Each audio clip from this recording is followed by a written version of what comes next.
Okay, I wasn't originally gonna make a video on this, but I found some interesting stuff that I want to share and stuff that I've never seen. I recently got back from vacation and I brought my RTL-SDR dongle with me. I made a video on this if you want more detail, but it's essentially a USB dongle that can pick up a wide range of frequencies with an antenna. SDR stands for software defined radio because the functionality of it is defined by the software.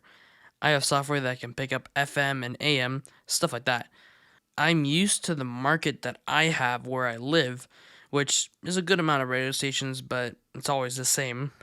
So on this trip, I figured I could look at radio stations and stuff like that and see what's out there. The first market that I looked at was Draper, Utah. I fired up the software on my laptop to see what's out there, and the first thing I noticed is how many stations have HD radio. Look at this, over half the stations also broadcast HD. For those of you just tuning in, get it? These sideband things are the digital information for HD radio, and this waveform is the analog radio station. Usually, analog is the main focus, and if you have a radio that supports HD, it can switch over to that. That's why, in this case, HD stands for hybrid digital, and each one of these lumps is a new station. If we look at the HD radio website, you can see all the HD stations in the area, and most of them have multiple digital stations on one. That means one station can not only have their main audio in digital, but they can have additional audio streams all on the same frequency. If we use software called HDFM, it can tune to, say, 105.1, channel 1, and it starts playing the main broadcast but in digital. You can see it pulling the station info and stuff like that. Now, if I switch over to HD2, it's an entirely different audio stream and the info is different, but it's on the same frequency. Now, you might see a lot of unused stuff that the software supports. So if we switch to 106.7, it's the normal track info and stuff. But at the bottom, the traffic map starts loading in. I don't have any stations in my area that do this, so it's a first for me. After that fully loads, it's actually kind of helpful. It's mostly green here, but there's a little area of red and yellow, to indicate traffic. Also, the album cover for the current song shows up. And if that wasn't enough information packed into a radio station, there's a weather radar that it showed the clouds and stuff on the radar. This isn't just for some guy on a laptop, too.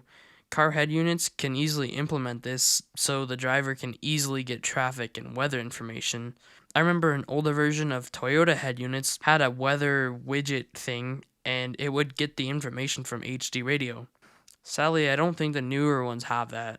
I'm sure it's not limited to just iHeartRadio, but it's pretty much just the stations they own that have this much information. I don't know about them as a company, but huge shout out to the engineer that pushed to have this information embedded in the HD radio stream. And guess what? This isn't just limited to FM. I also got to see, for the first time, an HD AM radio station.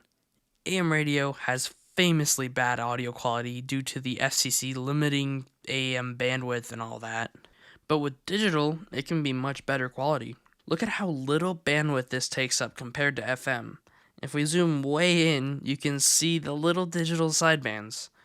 Sadly, I wasn't able to pick up the station enough to decode the digital part of it on my laptop. I recorded a video in the car while we were already driving, so there's a lot of road noise, but I think you can still hear the difference. In the first part, it's the normal analog audio, and then you'll hear it switch over to digital, and there's a lot more low end and high end. It just sounds so good. Welcome to the KSL Real Estate Show. Here are updates on the national and local Utah real estate markets. We cover residential and commercial property. What's crazy is this audio has so much more range and sounds so much better with no noise or anything, but it's all kind of in the same bandwidth. That's what's impressive about digital and actually makes AM super usable. Hats off to the people who developed the technology. Okay, the next destination is Denver, Colorado. This market has a ton of HD radio stations too, which I kind of expected. I noticed that a lot of the HD stations were asymmetrical, meaning the lower and upper sidebands are at different amplitudes. I can't tell if this is because of my antenna and interference and stuff. One station was really weird and had a notch taken out of the HD sideband, but I'm pretty sure that was my radio's fault and not the station. But for the other ones, I think they just have asymmetrical HD radio, which I don't see that often.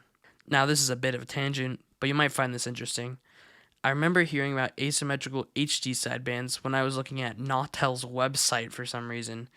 They make radio equipment and have a lot of good technology around HD radio. One feature they boast is asymmetrical sidebands, so you can have one sideband at full power and one at a lower power, so it doesn't interfere with nearby stations. So for this station, they might have had a low power station that's far away and at 91.3 that would interfere with it if it was on full power. Not sure if this is the case, but still interesting technology. Here's one I haven't seen before, two HD stations right next to each other. Nothing really special about it, but look at how little separation there is between them. As we go up more, look at how packed this is. Every frequency possible is taken up by a radio station. This one's crazy. Look at the amplitude on the HD sidebands compared to the analog transmission. It's basically equal. I bet the digital broadcast has some insane range. And this one is kind of a creepy station I found. Just listen.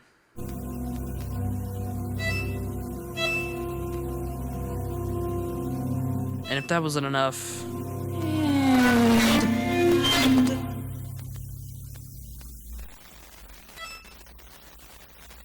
there was no RDS data or anything. I looked at Radio Locator, and it turns out this is a community radio station. The primary station is AM radio, and then there's an FM translator. Then there's a construction permit for another translator, which this is the one that I'm listening to. It's 250 watts and was actually sitting on top of one of the nearby buildings. Now, if we scroll through the HD radio website, you can see all the HD stations and even 13 digital AM stations.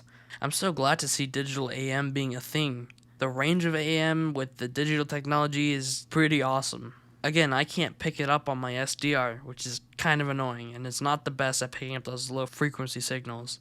Anyway, time to use HD-FM to tune to some of the HD-FM stations. The first one we'll pick on is 93.3, which is alternative music. As usual, all the text information comes through, and while we wait for the rest of the information, let's look at Radio Locator. I didn't mention it before, but this site basically makes an easy way to search for radio stations by city, zip code, whatever. It gets all the data from the FCC's database. Anyway, it shows the station owner as iHeartRadio, so we should probably see some traffic data coming through in a second. Again, iHeart is pretty much the only ones who do the traffic and weather maps as far as I can tell, and for some reason the weather radar never showed up. Anyway, the second HD channel is also working as expected. Still cool that they can pack more than one audio stream per station. 107.5 is not owned by iHeart, and it has the album cover and station logo as usual, but no traffic map or weather information shows up. Here's something that I'm not a huge fan of, putting advertisements instead of the song information. To be fair, it did show the song info for a little bit, but then it switched to this ad. I get it, the station needs to make money and feed families, but it's still annoying that they have to inject ads in a spot that's meant to provide useful information to the listener. There are some LPFM stations, which means low power FM, and is limited to 100 watts. I found this one, which is on top of a high school. Still has a pretty decent coverage though. In the higher frequency range, I found this ham radio type broadcast of CBS Colorado, I guess. CBS Colorado invites you to donate to the Current Classic Bike Tour benefiting children's... I have no idea if this is an official licensed broadcast or what, so if any of you have any ideas, let me know. It was on 450.164 megahertz. Here's something super rare. Look at this signal right below the FM band. I know the frequency range for digital TV channel 6 is right below the FM spectrum, but I noticed these little spikes. In my market, it's usually just smooth across the whole range. I took a shot in the dark thinking this was ATSC3 and Googled the waveform, and sure enough, there are spikes. I even went to rabbitears.info to pull up the channels in the area, which confirmed my theory. You can see on physical channel 6, it's an ATSC3 station. I was still wondering about the radio station that was really close to that spectrum though. It was an officially licensed station, but wasn't perfectly centered on a frequency and was cutting into that channel 6 range. Back to Google. The next image showed an ATSC waveform, and the FM carrier part, but digital TV doesn't have analog FM audio because the entire thing is digital. But if you read the description on this image, it mentions hybrid ATSC3 digital and FM audio. Okay, if you remember back in the days of good old analog TV, Channel 6 used the same frequency range.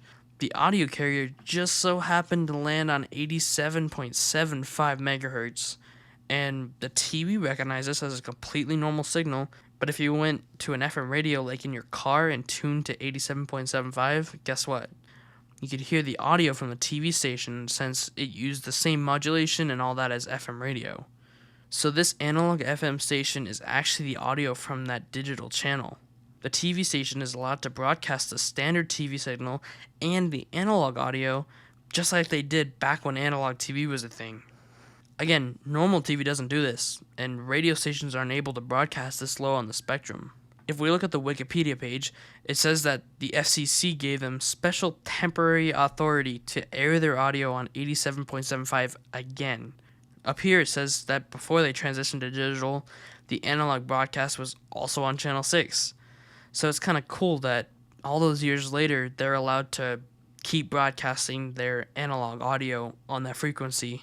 It's kind of like a throwback, I don't know. Apparently, there are only 13 stations that are allowed to continue operating the FM audio broadcast. So this is super rare, and I'm glad I caught it. It was super cool getting to see different radio markets and different stations and technologies. The FM Channel 6 station and HD AM radio really blew me away. I hope you learned something. Huge thanks to everyone who supports me on Patreon, and thank you for watching.